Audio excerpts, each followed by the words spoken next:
ओम श्री गणेशाय नमः। हर हर महादेव। प्रिय श्रोताओं, आज आप श्रवण करेंगे सावन मास महात्म्य का 6वां अध्याय। इसके पहले के अध्याय को सुनने के लिए आप सबका बहुत बहुत धन्यवाद। तो आइए श्रवण करते हैं। सनत कुमार बोले, हे भगवान, मैंने रविवार का हर्षकारक महात्म्य सुन लिया है। अब आप श्रवण मास में सोमवार का महात्म्य मुझे बताइए। तब ईश्वर बोले, हे सनत कुमार, सूर्य मेरा नेत्र है, उसका महात्म्य इतना श्रेष्ठ है, तो फिर उमा सहित सोम मेरे नाम वाले उस सोमवार का कहना ही क्या है। उसका जो महात्म्य मेरे लिए वर्णन के योग्य है, उसे मैं आपसे कहता हूँ। सोम चंद्रमा का नाम है और यह ब्राह्मणों का राजा है। यज्ञों का साधन भी सोम है। उस सोम के नाम के कारण को आप सावधान होकर मुझसे सुनिए, क्योंकि यह वार मेरा ही स्वरूप है, अतः इसे सोम कहा गया है। इसलिए यह समस्त राज्य का प्रदाता तथा श्रेष्ठ है। व्रत करने वाले को यह संपूर्ण राज्य का फल देने वाला है। हे विप्र, उसकी बुद्धि सुनिए। हे विप्र, इसकी विधि सुनिए। मैं आपको विस्तार पूर्वक बता रहा हूँ। 12 महीने में सोमवार अत्यंत श्रेष्ठ है। उन मासों में यदि सोमवार व्रत करने में असमर्थता हो तो श्रवण मास में इसे अवश्य करना चाहिए।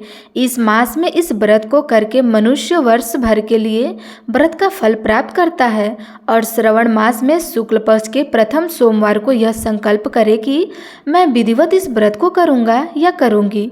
शिव जी मुझ पर प्रसन्न होइए। इस प्रकार चारों सोमवार के दिन, और यदि 5 हो जाए तो उसमें भी प्रातःकाल यह संकल्प करें और रात्रि में शिव जी का पूजन करें। 16 उपचारों से शाम के समय में भी शिव जी की पूजा करें और एकाग्रचित होकर इस दिव्य कथा का श्रवण भी करें। हे सनत कुमार, इस सोमवार की कही जाने वाली विधि को अब मुझसे सुनिए। श्रवण मास के प्रथम सोमवार को इस श्रेष्ठ व्रत को प्रारंभ करें। मनुष्य को चाहिए कि अच्छी तरह स्नान करके पवित्र होकर श्वेत वस्त्र धारण कर ले और काम, क्रोध, अहंकार, द्वेष, निंदा आदि का त्याग करके मालती, मल्लिका आदि श्वेत पुष्पों को लाएं। इसके अतिरिक्त अन्य विधिवत पुष्पों से तथा अभीष्ट पूजनोपचारों के द्वारा त्र्यंबकम इस मूल मंत्र से शिव जी की पूजा करें। इसके बाद कहे, मैं 100 भावनास महादेव, उग्र उग्रनाथ, भाव, शशि मैली, रुद्र, नीलकंठ, शिव तथा भावचारी का ध्यान करती हूँ।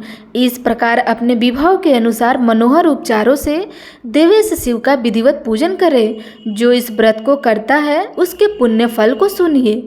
जो लोग सोमवार के दिन पार्वती सहित शिव की पूजा करते हैं, वे पुनरावृत्ति से रहित अक्षय लोक प्राप्त करते हैं। हे सनत कुमार, इस मास में नक व्रत से जो पुण्य प्राप्त होता है उसे मैं संक्षेप में कहता हूँ। देवता तथा दानवों से भी अमेध 7 जन्मों का अर्जित पाप नक्त भोजन से नष्ट हो जाता है, इसमें संदेह नहीं करना चाहिए। अथवा इस अच्युतम व्रत को उपवास पूर्वक करें। इसे करने से पुत्र की इच्छा रखने वाला मनुष्य पुत्र प्राप्त करता है और धन चाहने वाला धन प्राप्त करता है। वह जिस जिस अभिष्ट की कामना करता है उसे पा जाता है। इस लोक में दीर्घकालीन वंचित सुखोपभोग को भोगकर अंत में श्रेष्ठ विमान पर आरूढ़ होकर वह रुद्र लोक में प्रतिष्ठान प्राप्त करता है। चित्त चंचल है, धन चंचल है और जीवन भी चंचल है, ऐसा समझकर प्रयत्न पूर्वक व्रत का उद्यापन करना चाहिए। चांदी के वृषभ पर विराजमान सुवर्ण निर्मित शिव तथा पार्वती जी की प्रतिमा अपने सामर्थ्य के अनुसार बनानी चाहिए। इसमें धन की क्रीड़ता नहीं करनी चाहिए। इसके बाद एक दिव्य तथा शुभ लिंगत्व भ्रद मंडल बनाएं तथा उसमें 2 श्वेत वस्त्रों से युक्त एक घट स्थापित करें।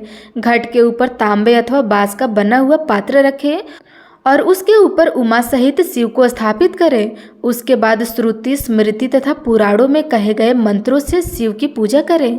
पुष्पों का मंडप बनाएं तथा उसके ऊपर सुंदर चंदवा लगाएं। उसमें गीतों तथा बाजे की मधुर ध्वनि के साथ रात में जागरण करें।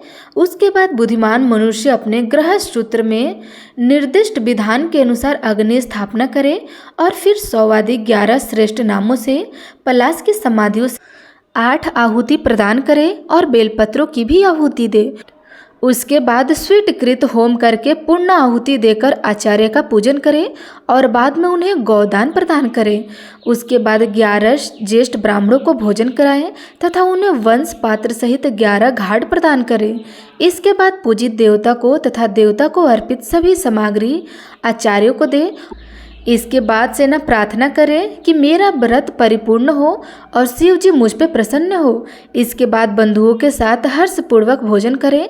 इसी विधान से जो मनुष्य इस व्रत को करता है वह जिस जिस अभिलाषित वस्तुओं की कामना करता है उसे प्राप्त कर लेता है और अंत में शिवलोक को प्राप्त होकर उस लोक में पूजित हो जाता है।